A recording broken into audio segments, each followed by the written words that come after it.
I don't even know what to say, guys. Like, this is getting out of hand. This is really getting crazier, more than expected. Because this issue of South Africans' obsession with Nigeria is getting out of hand. And I'm going to blame South Africa government.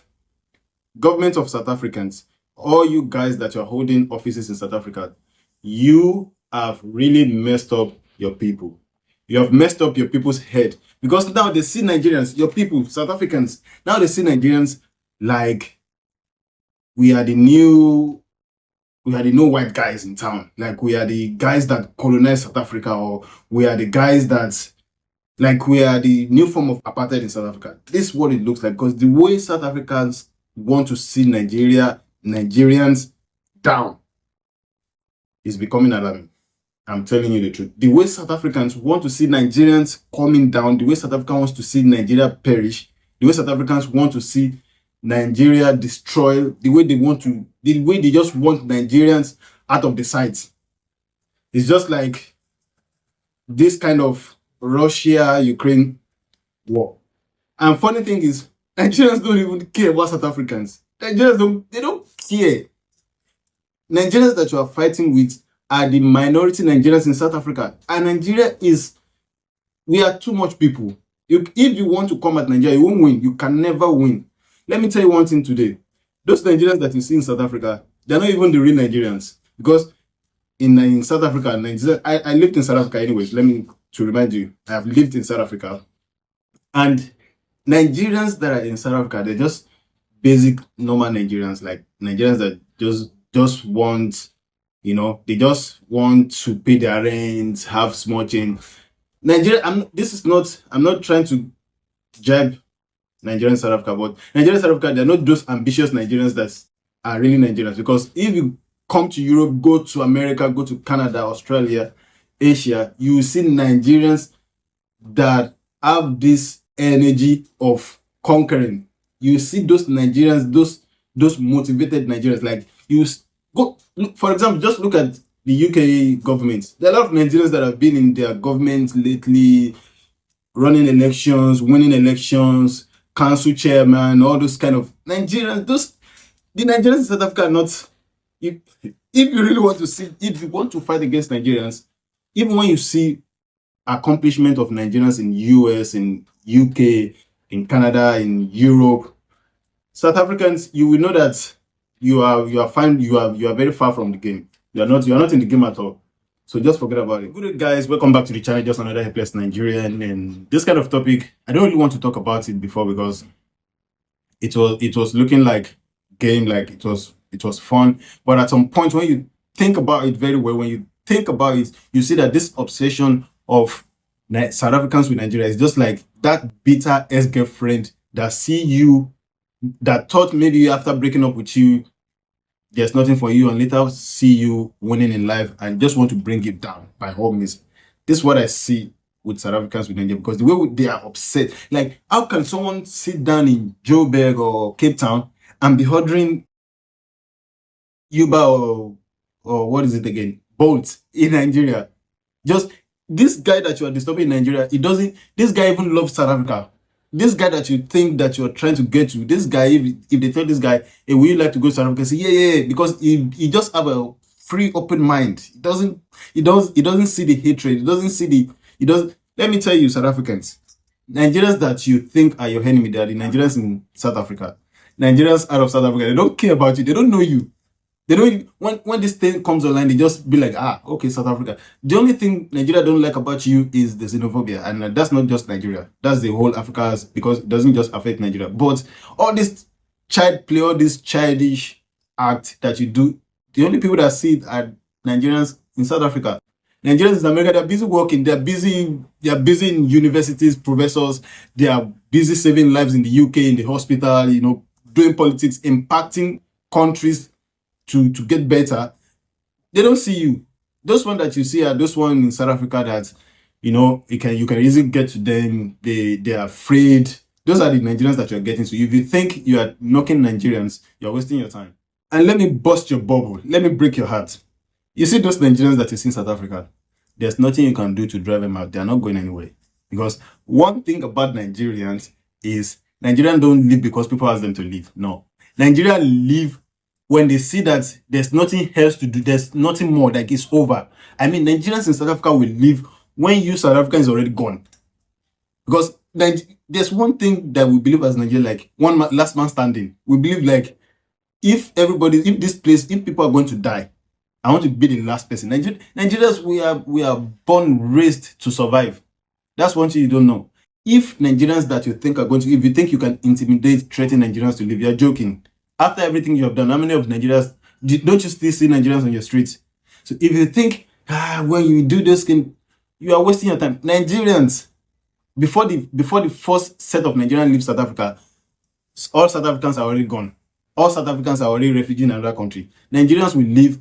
Maybe there's a war, a bomb, like then the United Nations declare South Africa as unsafe, and like people can even use South Africans. You cannot get a bread to eat for yourself. That's when Nigerians will be like, okay, it's over. Let's move on. But if it doesn't get to that point, forget about it. You're wasting your time. You are wasting you are wasting your time, my friend. You see, when I was in South Africa, this ID issue that Nigerians are stealing identity there. I mean, when I was in South Africa around 2013 until 2017, while I was around, I met Nigerians that have been in South Africa before the freedom of Mandela, that have been there. When these guys start to talk about how they get their ID, you will be shocked that you are just making a joke of yourself as a South Africans, because the history they told us when we came was that, you guys, when you came at the wrong time. While Mandela was in prison, when he was free, if it was South African government that was begging all Africans to get nationality, to get ID, so that people can vote and move white people out of power. So all this document that you say is fraud, it was Mandela, it was your people that donated it to foreigners. So now just crying like a baby, they are frauding. You are wasting your time, because you are just a set of people that forget easily. You forget maybe when you get drunk or something like that. You forget about the reality. You forget about the past. You are throwing away the history, because these people that were dead before Mandela was freed from the prison, before he gained his freedom, they said South African government was the one offering them nationality, ID, so that they can vote, because it was a new thing for black people to vote in South Africa. So they're trying to recruit more black people, more Africans into the population, like, because we all know the history of apartheid. It was difficult for black South Africans. So, and during that time, there were a lot of Africans that were donating, supporting. So your government, I'm not going to blame a normal South African. I'm not going to blame an individual South African. I'm going to blame your government, because your government is as useless as Nigeria government too. Because this government, instead of dealing with people's problem, they encourage discrimination. They encourage xenophobia. A lot of xenophobia that happen, you see police leading the crowd, and the crowd are looting, and the police do nothing about it. I was in South Africa. You see that street that goes straight to the Union Building. That street, what is the name of that street again? Is it Struben Street? When they are marching from Marabastad going to Union Building, police will be in the front, tanks will be at the back, and people will be looting all the shop around them. Police will just and if your government can give a decree to stop that thing, it's going to happen. If your government can start to educate you guys about the past, about the present, and the future, you see Nigerians are not your problem. Your government, your president, your minister, they are your problem. You see that new guy, Menkazi, what's his name? That people now use his name to threaten people. I mean, what kind of a disgrace is that? How can a minister of a whole country stand to assault foreigners? Do you think you are living in a civilized society where people that are supposed to represent you are standing against Africans? So it's a big shame. So I'm not going to talk too much about it, but one thing I want you to know for sure is this identity theft that you've been talking about, those identities were given to Africans. That lady Chidima, her mother is from Mozambique and her father is Nigerian. That Mozambican South African, most of Southern African countries that share the border of South Africa, they have South Africa ID, not because they stole it. It was because they rendered it to them. I mean, Mandela even dated the Mozambique ex president's wife, married him. That was the kind of good relation that South Africa were having with Africans then.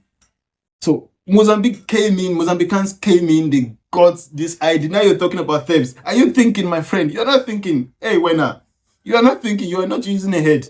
You are using you are using your stomach to think. You're not using your head at all. Because this ID that you're talking about was given to people voluntarily. They were given to people voluntarily. So if you think trying to try to threaten people to move out of South Africa is the solution for South Africa, when these people leave, those guys that were they were in real problem, your governments, they will sell you out. Those old guys, those Zuma, Ramaphosa said, they will die when they are dead because they are old already. I'm not saying that, I'm not threatening them. I'm saying at their head now, they are close to death. And when they are dead, they will live in this trouble. They will live in this mess. And people that are really your problem will stand against you and you won't be able to do nothing about it. And no one is coming for you. So think, use your head. Think. Start to use your head now, my friend.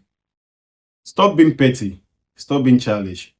If the real Nigerians that you think you are fighting against, if they want to come to South Africa, even the white people in South Africa won't get a job. Because when Nigerians come in with their qualification, even your president won't be able to contest for presidency. I'm telling you this now. If you don't believe it, you have to believe that. If Nigerians, real Nigerians, Naija people, if they decide to come in South Africa, move in South Africa, even your president's CV won't get him into the office. Because when Nigerians start to come in with their intelligence, with their intellectuals, nobody will exist in South Africa anymore. No South African will exist anymore. It will literally be United Nigeria, like another region of Nigeria. South Africa, all the whole of South Africa will be another region of Nigeria. So I'm not trying to insult you. I'm just giving you a clear picture because you guys, you lack the ability to think. You lack the ability to remember.